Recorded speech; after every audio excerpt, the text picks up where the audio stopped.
मेरे प्यारे भाई बहनों, स्वागत है आपको हमारे यूट्यूब चैनल घर घर की कहानी, दिल को छू जाने वाली कहानी।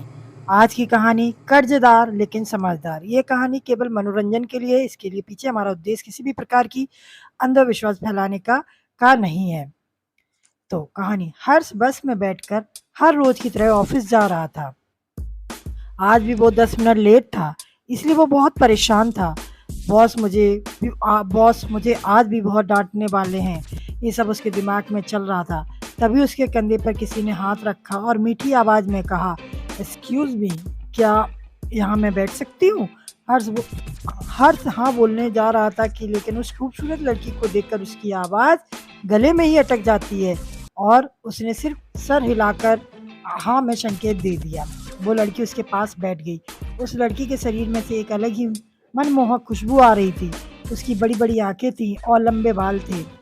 हर्ष की नज़र सिर्फ़ उस लड़की के चेहरे पर टिक गई थी और उसका दिल अब सिर्फ़ उस लड़की के बारे में सोच रहा था। ऑफ़िस में बॉस क्या कहेंगे इसके बारे में वो अब सोच नहीं रहा था। तभी उस लड़की ने हर्ष से पूछा कि आपको कहाँ जाना है? हर्ष उस लड़की को देखकर इतना पागल हो गया था कि वो खुद ही भूल गया था कि उसे कहाँ जाना है। लड़की मासूमियत भरी नज़रों के साथ उसके जवाब का इंतज़ार कर रही थी। तभी हर्ष को अपना बैग ऑफ़िस बैग देखकर याद आता है कि वो ऑफ़िस जा रहा है। याद आते ही हर्ष ने तुरंत लड़की को जवाब दिया और कहा, एमजी रोड। वो लड़की मुस्कुराते हुए बोली, आपका स्टॉप बस आने वाला ही है। हर्ष को उस लड़की की आवाज़ बहुत अच्छी लग रही थी। हर्ष के दिमाग में सिर्फ उस लड़की के बारे में ख्याल आ रहे थे। वो जानना चाहता था कि वो जानता था कि यह एक अनजान लड़की है, फिर भी वो सिर्फ उसी के बारे में लगातार सोच रहा था। तभी उस लड़की ने हर्ष के कंधों पर हाथ रखा और बोली, आप कहाँ खो गए? आपका बस स्टॉप आ गया और मेरा भी। इतना सुनने के बाद हर्ष बहुत खुश हो जाता है क्योंकि अब वो कुछ और पल उस लड़की को देख पाएगा। बस रुकी और वो दोनों उतर गए। उसके बाद हर्ष अपने ऑफिस चला गया और वो लड़की अपने ऑफिस चली गई। उस लड़की के बारे में सोचते-सोचते हर्ष ऑफिस में पहुंच जाता है। आज बॉस की डांट भी हर्ष पर कोई असर नहीं कर रही थी। उसका पूरा दिन ऑफिस में उस लड़की के बारे में सोचकर चला जाता है।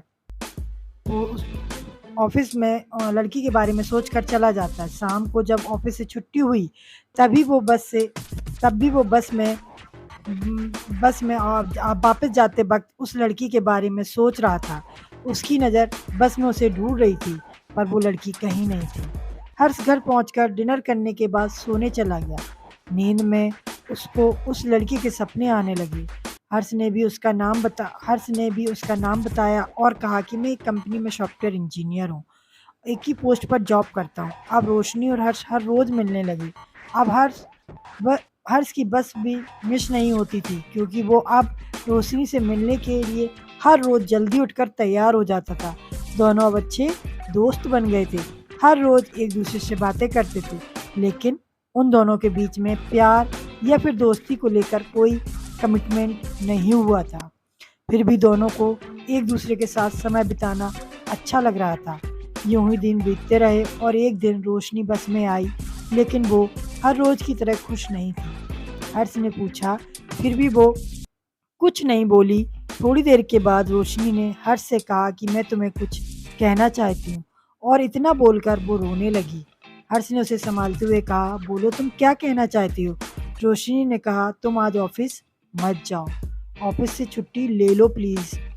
हर्ष ने कहा, बस इतनी सी बात और तुम इसके लिए रो रही हो? मैं नहीं जाऊँगा, अब तुम रोना बंद करो। रोशनी ने कहा, मैं आज का दिन तुम्हारे साथ बिताना चाहती हूँ।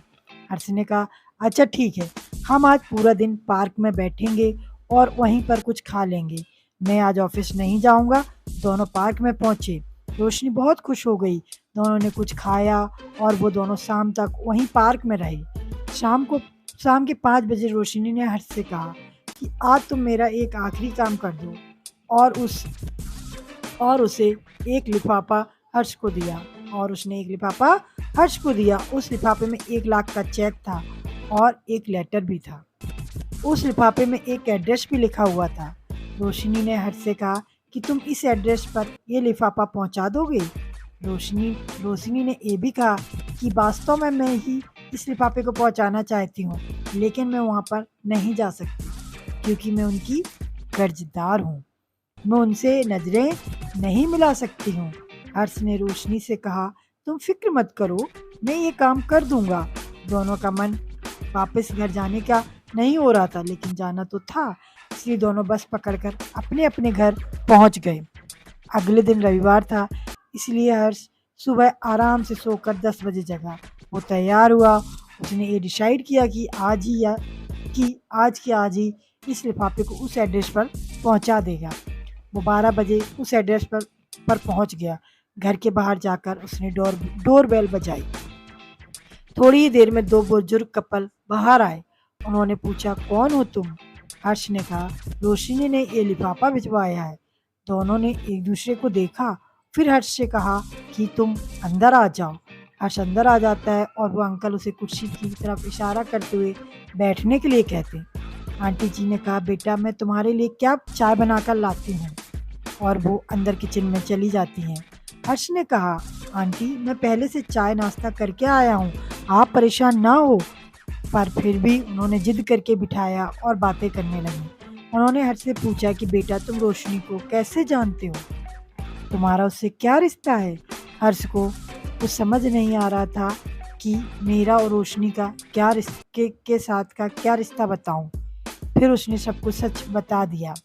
हर्ष की बात सुनकर वो दोनों अंकल आंटी रोने लगे और उन्होंने दीवार पर लगी फोटो को देखकर कहा, बेटा तुम इसी की बात कर रहे हो?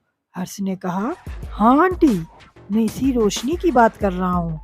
तभी उन्होंने बताया कि बेटा 6 जनवरी को हमारी बेटी एक बस एक्सीडेंट में मारी गई थी। हम दोनों उस पर आश्रित थे। वो हमारी बेटी ही नहीं सिर्फ बेटा थी। यह जानने के बाद हर्ष का दिमाग अब काम करना बंद कर दिया था। उसे समझ नहीं आ रहा था कि ये सब क्या हो रहा है। उसने अंकल आंटी को वो लिफाफा खोलने के लिए कहा। उसने कहा कि इसमें आप लोगों के लिए एक लेटर 1 लाख का चेक है। उन दोनों ने हर्ष को बताया कि रोशनी पर 1 लाख रुपए का कर्ज था और वो उसे पूरा करने के लिए बहुत मेहनत कर रही थी। अब हर्ष को सारी बातें पता चल गई थी, पर उसका ये सब क्या हो रहा है, पर उसका मन अभी भी ये मानने को तैयार नहीं था कि रोशनी पहले से ही मर चुकी है। वो अपना मन शांत करके वहाँ से अपने घर चला जाता है। फिर वापस कभी भी हर्ष को रोशनी बस में नहीं मिलती है।